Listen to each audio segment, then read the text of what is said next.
อเชิญพี่น้องเพื่อนพ้องวงศาวัชยาลังกายินดีรับตอนแต่เต็งทุกปีเลิกดีพี่น้องขอเชิญมาพร้อมตักบาตรทำบุญในช่วงตอนเจ้านุ่นเท่าเจ้าคุณได้ร่วมทำบุญตักบาตรพระเจ้าจักช่วยหนุนน้ำถึงนิพพานยอดเก่าเมื่อทำบุญแล้วก็เริ่มบวงสร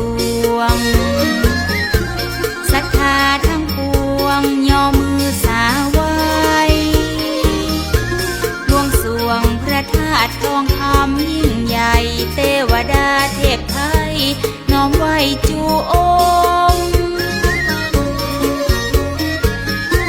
ที่ได้รักษาสืบมาหลายหนจักช่วยบันดลปั่นป่อนเจ้าค่าค่อยพา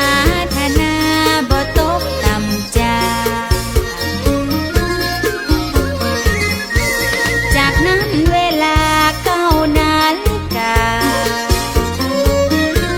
นิมนต์สั่งคาทำพิธีขึ้นสืบชะตาหลวงมือดีพลิกฟื้นจิตใจจักชื่นเกิดสิริมงคลผู้สนช่วยนำมือสำเร็จผล